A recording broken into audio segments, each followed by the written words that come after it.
오늘은 누가복음 7장, 이제 지난 시간 이어서 18절부터 35절까지를 함께 나누는데, 이 본문에는 세례 요한과 예수님과의 관계를 다루는 세 가지 이야기가 이어지고 있습니다.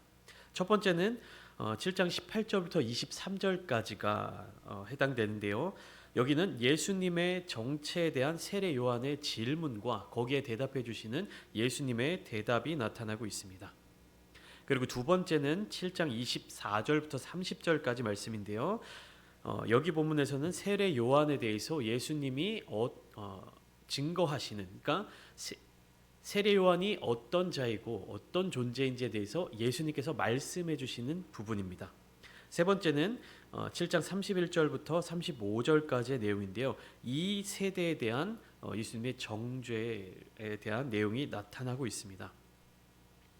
세례 요한이 누가복음을 시작하는 첫 장에서부터 예수님과 계속 비교되면서 또 공통된 부분을 알려주면서 세례 요한의 등장, 그리고 그 이어서 예수님의 등장하는 그 모습들이 누가복음 전반부에 계속 기록되어 있죠. 이제 중반부에 접어들면서 누가복음 7장에 들어서는 바로 이 세례 요한과 예수님의 관계, 그리고 그 관계 속에서 나타나는 모습, 예수님이 어떤 분이신지에 대한 이야기가 본격적으로 기록되고 있습니다.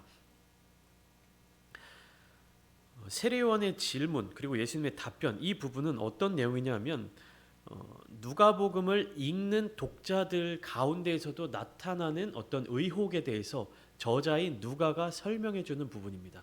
우리가 복음서들을 읽을 때 이것이 단순히 그때 일어났던 어떠한 이야기들을 위인전이라든지 어떤 전기문의 형식처럼 역사서처럼 그대로 기록하고 있다라고 생각하면 안 됩니다. 이 복음서들은 마태복음도 마찬가지고 마가복음도 누가복음도 마찬가지로 이 책을 읽을 대상을 선정하고 그 대상들에게 맞추어서 그 글들을, 예수님의 행적들을 소개하고 있는 내용입니다. 그렇기 때문에 누가복음이 기록된 시기에 이 누가복음을 읽는 사람들의 마음 가운데 예수님이 과연 메시아이신가, 정말로 메시아이신가 하는 의심, 혹은 아직까지 완전한 믿음을 갖추지 못한 사람들이 있었다라는 사실을 우리가 머릿속에 염두에 두고 그 사람들에 대해서 예수님이 정말로 메시아이시다라고 하는 그 사실에 대해서 확증하는 이야기를 소개해주고 있다라는 것을 우리가 이해해야 합니다.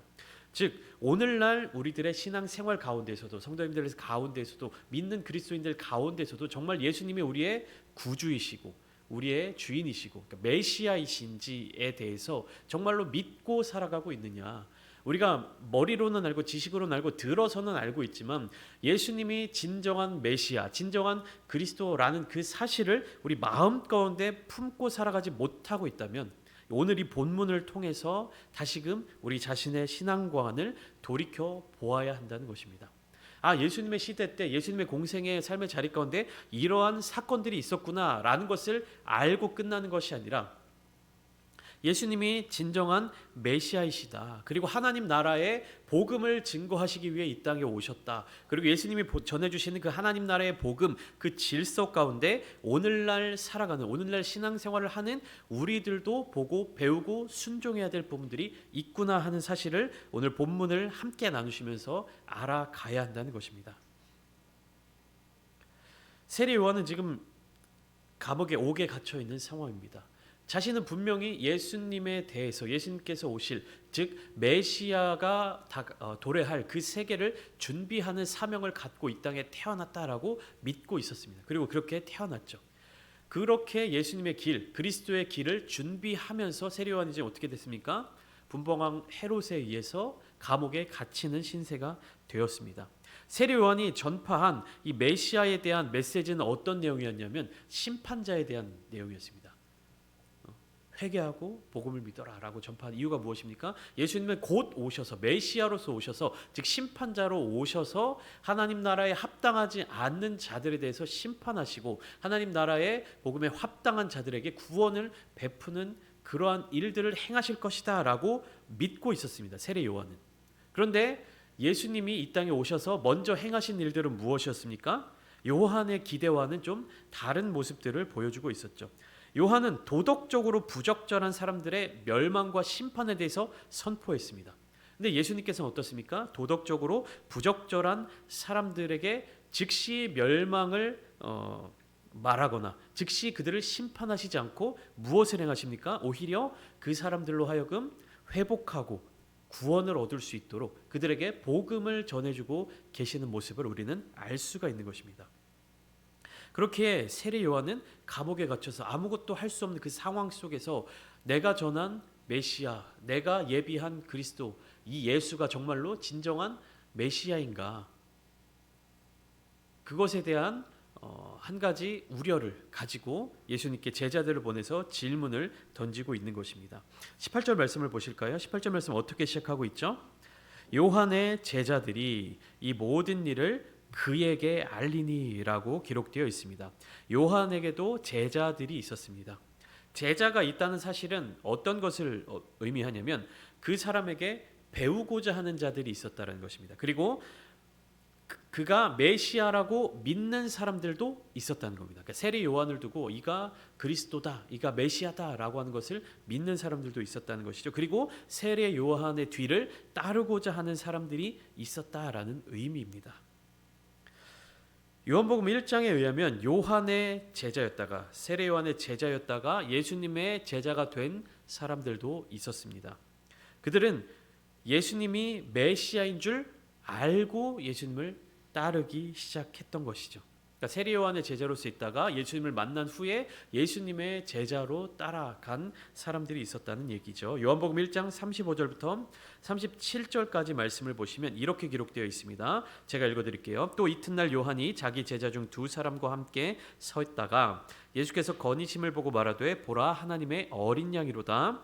두 제자가 그의 말을 듣고 예수를 따르거늘.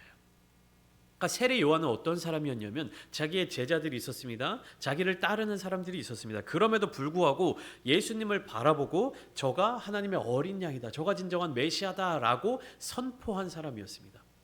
이 선포는 무엇을 이제 어떤 일이 일어나게 될 것을 예고하는 것입니까?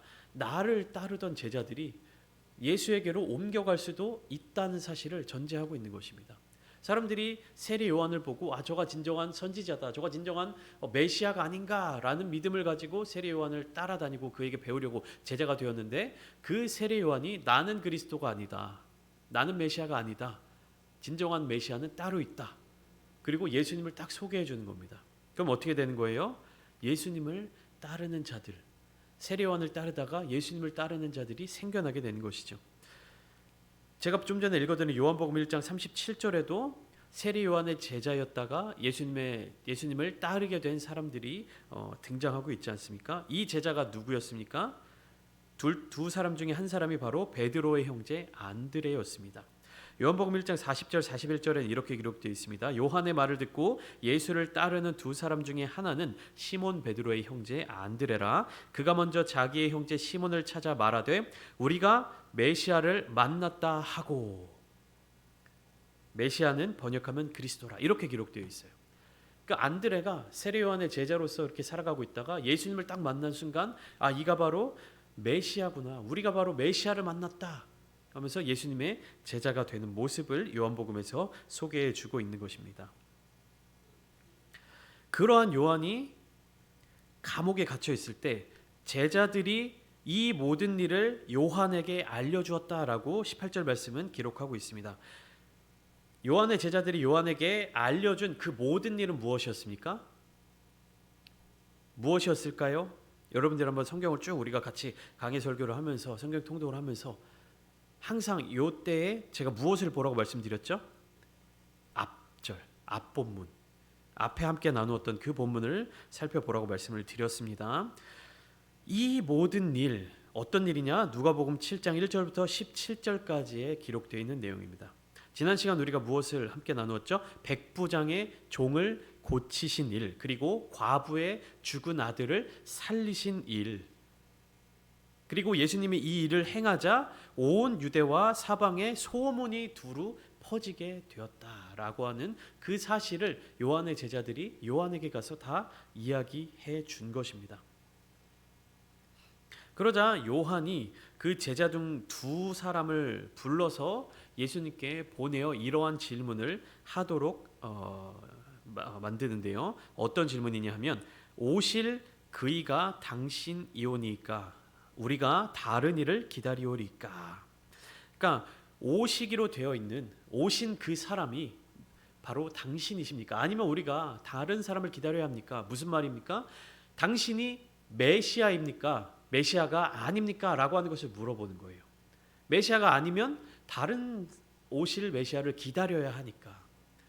당신이 이 땅에 오셨는데 당신이 우리가 기다리시던 바로 그 메시아이십니까? 라는 질문을 하는 거예요. 누가? 세례 요한이. 예수님의 오실 길을 준비하고 그 예수님의 오심을 선포하던 세례 요한이 옥에 갇혀 있으면서 몸과 마음이 쇠약해져 가는 그 모습을 우리가 여기에서 살펴볼 수가 있습니다. 한때 예수님을 메시아로 전파하고 회개의 세례를 베풀었던 자의 모습과 그 질문이 이 본문을 통해서 등장하고 있는 거예요. 요한이 감옥에 갇히기 직전에 전했던 메시지가 누가복음 3장 16절과 17절 말씀에 나타나고 있는데 뭐라고 기록되어 있냐면 요한이 모든 사람에게 대답하여 이르되 나는 물로 너희에게 세례를 베풀거니와 나보다 능력이 많으신 이가 오시나니 나는 그의 신발끈을 풀기도 감당하지 못하겠노라. 그는 성령과 불로 너희에게 세례를 베푸실 것이요 손에 키를 들고 자기의 타작 마당을 정하게 하사 알곡은 모아 곳간에 들이고 쭉정이는 꺼지지 않는 불에 태우시리라. 무슨 말씀입니까? 그 알곡과 그 쭉정이를 키질을 하면서 걸러내듯이 죄인과 그리고 의인을 이렇게 걸러서 죄인에 대해서 심판하는 자의 모습을 세례 요한이 선포하고 있습니다. 그 알곡은 모아서 곳간에 들이고 쭉정이는 꺼지지 않는 불에 태울 것이다. 심판하는 불에 태울 것이다. 라고 세례 요한이 선포를 했는데 감옥에 갇힌 요한이 예수님을 바라볼 때 어떤 모습입니까? 심판자의 모습으로 오시지 않았다는 거예요. 알곡과 쭉정이를 구별하여 불에 태우는 모습을 보여주고 계시지 않았다는 겁니다. 오히려 어떤 모습을 보이고 있는 거예요? 쭉정이들까지도 알곡들과 함께 모으시는 것처럼 보였습니다. 그래서 세례 요한은 제자들을 통하여서 예수님께 이러한 질문을 하게 된 것입니다. 그 누구보다도 예수님의 오심을 준비하고 예수 그리스도를 믿었던 세례 요한이 감옥에 갇힌 상태에서 정말로 당신이 메시아이십니까? 라는 질문을 하고 있는 것입니다. 믿음이 필요합니다. 그 질문을 하고 있는 것이에요. 그래서 얼마나 세례 요한이 이 일에 대해서 중요하게 여겼는지에 대해서 누가가 어떻게 강조하고 있냐면 19절 말씀과 20절 말씀에 똑같은 질문을 반복해서 보여주고 있습니다.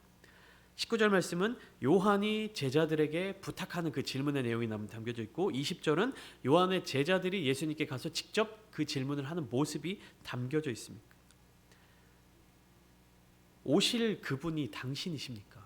그러니까 누가복음을 이후에 읽고 있는 독자들을 우리가 상상해 볼 때 어떻습니까? 이미 예수님께서는 부활하셔서 승천하신 상황이죠.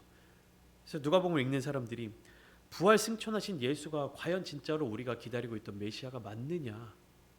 라는 질문을 하고 있을 거란 말입니다. 그러면 이후에 그 누가복음을 통해서 예수님이 진정한 메시아이시다라는 것을 하나하나 설명하고 있는 것이죠. 21절을 보시면 이렇게 시작합니다. 마침 그때라는 말로 시작하고 있습니다. 요한의 제자들이 예수님께 질문을 하러 온 그때 마침 그때 예수님은 무엇을 하고 계셨습니까? 질병과 고통과 및 악귀 들린 자를 많이 고치시며 또 많은 맹인을 보게 하신지라. 요한의 제자들이 예수님께 그 질문을 하러 올 때 당신이 정말로 메시아이십니까? 심판자이십니까? 구원자이십니까? 물으러 왔을 때 예수님은 회복이 필요한 많은 자들에게 회복을 주고 계셨습니다. 심판이 아닌 회복을 베풀고 계셨습니다. 이어서 예수님의 대답이 세례 요한의 제자들에게 주어지고 있습니다. 22절입니다. 너희가 가서 보고 들은 것을 요한에게 알리되 맹인이 보며 못 걷는 사람이 걸으며 나병 환자가 깨끗함을 받으며 귀 먹은 사람이 들으며 죽은 자가 살아나며 가난한 자에게 복음이 전파된다 하라. 이것이 메시아의 사명이고 사역이다. 이 내용이 누가복음 4장 18절에도 동일한 말씀으로 나타나고 있습니다.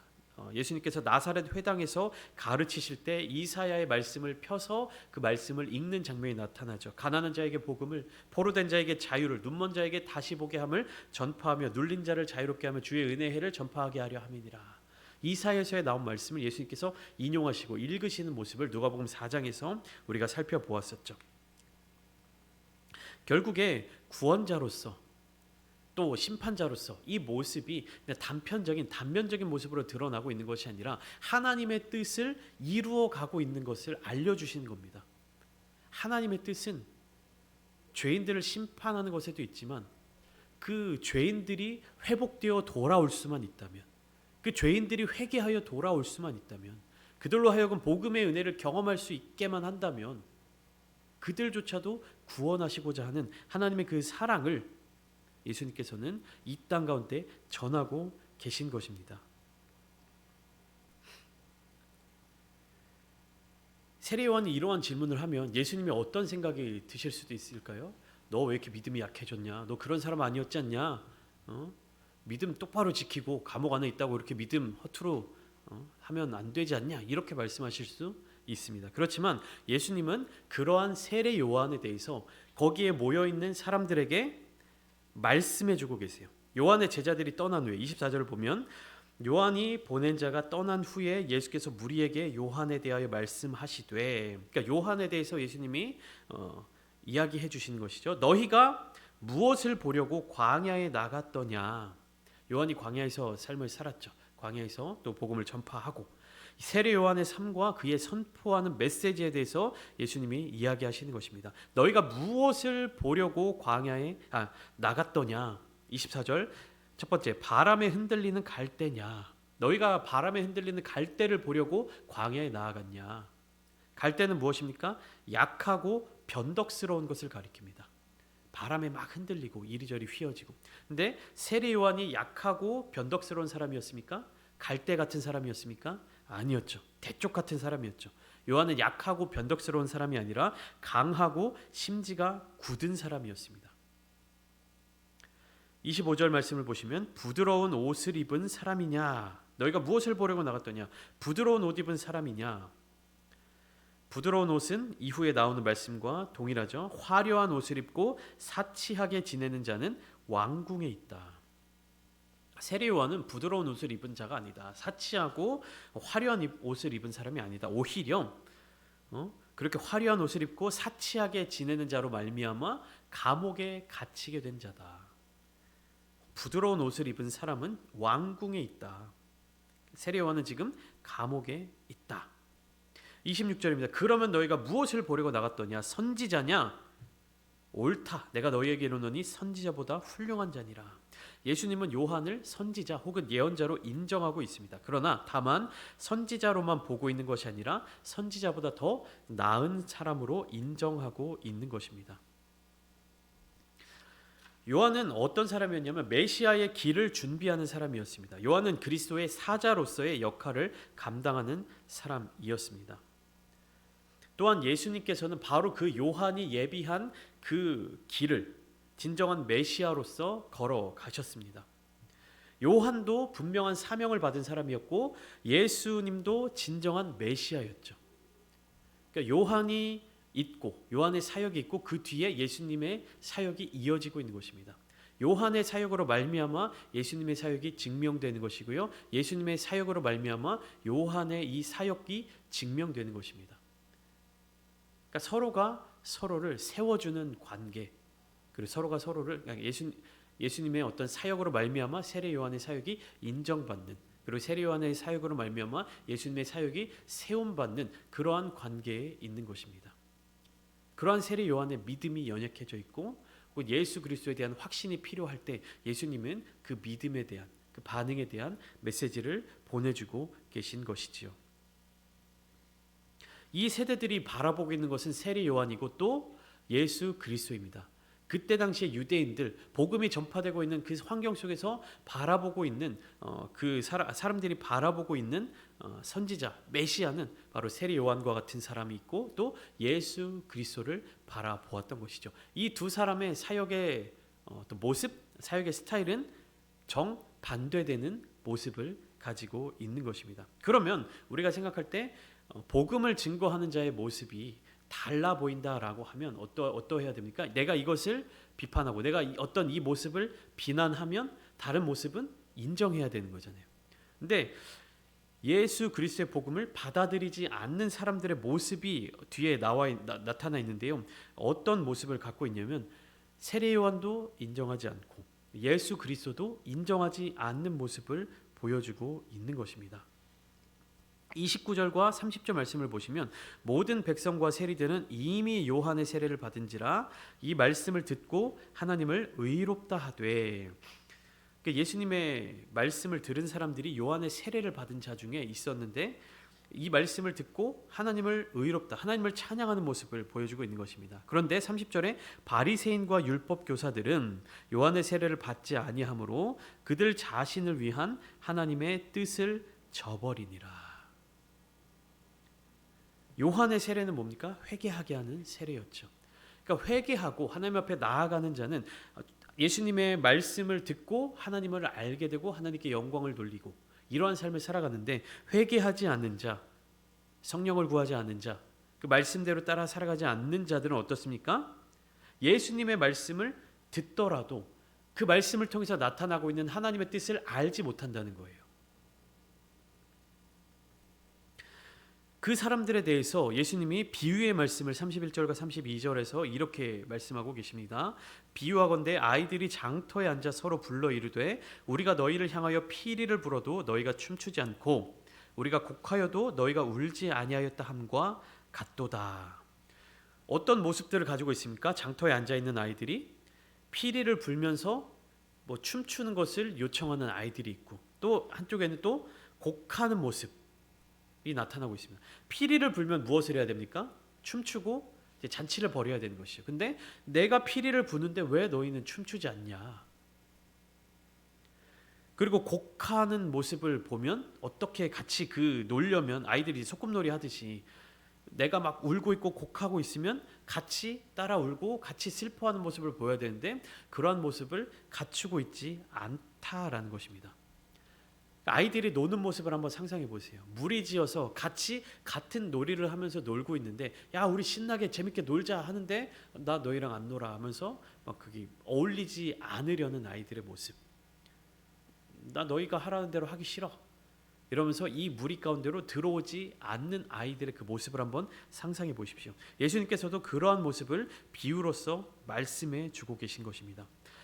그 비유의 내용이 구체적으로 33절과 34절에 나타나고 있는데, 세례 요한이 와서 떡도 먹지 아니하며 포도주도 마시지 아니하는 모습을 보여줍니다. 굉장히 절제된 삶을 살았죠. 그러니까 바리새인이나 서기관들이 이 세례 요한에 대해서 뭐라고 얘기를 했습니까? 귀신이 들렸다. 저거 귀신 들렸어. 저거 정상 아니야. 이렇게 세례 요한에 대해서 비난하는 이야기를 했던 사람입니다.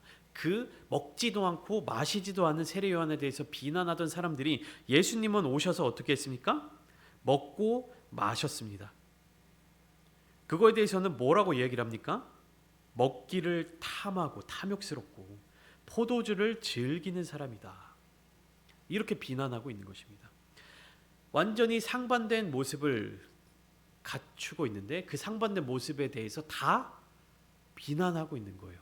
그러면 결국에 그 비난하는 사람들이 가지고 있는 생각은 무엇일까요? 그 비난하는 사람들이 가지고 있는 정체성은 무엇일까요?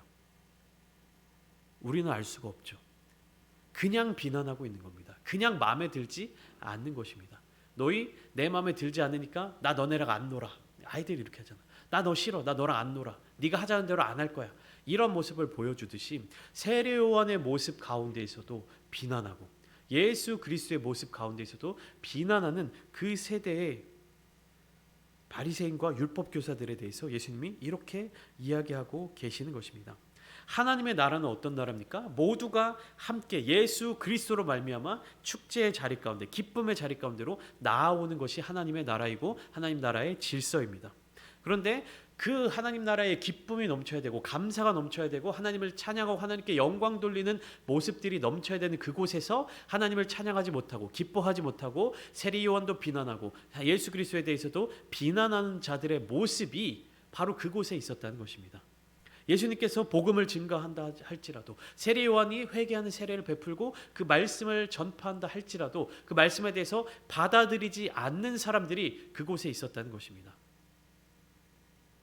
사랑하는 성도 여러분, 우리도 매주 또 수요 예배, 금요 예배, 주일 오후 시간 매 시간마다 성경 말씀을 깊이 나누고 이 말씀 가운데 담겨져 있는 그 해석, 그리고 그 해석을 통해서 우리 삶에 적용하자라고 하는 이 메시지를 계속해서 전하고 있습니다. 근데 메시지가 중요한 것이 아니에요. 이 메시지를 여러분들이 어떻게 받아들이고 어떻게 삶의 자리 가운데서 적용하고 있느냐, 그 부분에 대해서 반드시 생각해 봐야 되는 것입니다.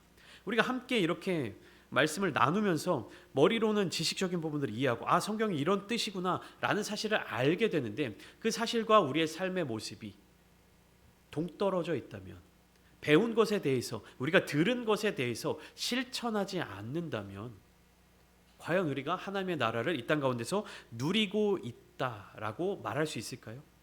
하나님의 나라에 대해서 아무리 성경을 통해서 배우고 하나님의 뜻에 대해서 아무리 이야기를 듣고 설교를 듣고 하더라도 나의 삶이 그 말씀대로 살아가지 못한다면, 나의 삶이 그 하나님 나라의 질서대로 움직이지 못한다면 우리는 하나님의 백성으로서 구원받은 자로서의 삶을 살아갈 수 있다라고 이야기를 할 수 있을까요?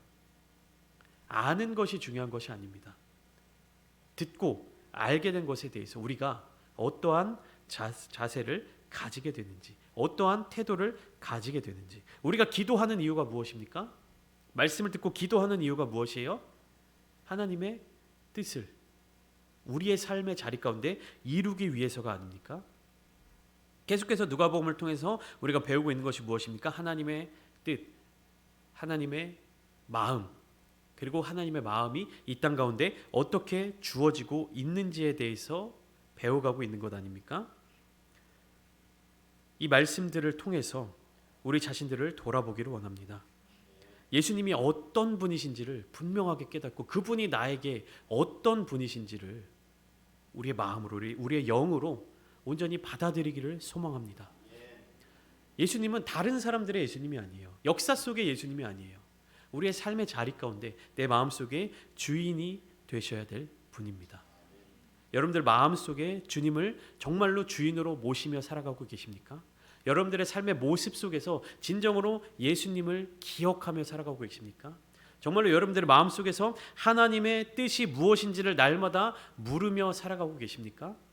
나의 생각대로, 나의 판단대로 이렇게 살아가면 될 거야, 이렇게 살아가면 올바른 삶이야, 이렇게 살아가면 잘 사는 것이지. 우리는 그런 것을 판단할 수 없는 존재들입니다. 우리는 하나님께서 우리에게 베풀어 주시는 그 은혜로 말미암아 살아가는 사람일 뿐입니다. 세례 요한 같은 사람도 옥에 갇혔을 때 정말 그가 하나님께서 맡기신 사명을 감당하고 예수 그리스도에 대한 그 복음을 증거하면서 옥에 갇혔을 때에도 마음이 흔들리는 위기를 겪게 되었습니다. 믿음이 더 필요했습니다. 오늘 이 시간 우리가 함께 기도하실 때 우리에게 믿음을 허락하여 주시옵소서. 교만하지 않게 하여 주시고 날마다 기도하며 하나님의 뜻을 알게 하여 주시옵소서. 하나님, 우리는 연약한 존재입니다. 주님의 그 마음을 날마다 누리게 하여 주시고 그 말씀에 순종할 수 있는 힘을 주시옵소서. 듣고 끝나는 것이 아니라 우리의 지식이 성장하는 것으로 만족하는 것이 아니라 우리의 삶을 온전히 하나님께 맡겨드리며 예수 그리스도의 그 복음을 기억하며 그 말씀에 순종하며 나아가게 해주십시오. 이렇게 간절히 기도하시며 하나님께서 베풀어 주시는 그 은혜를 충만하게 누리시는 이 시간 되시기를 주님의 이름으로 축원합니다.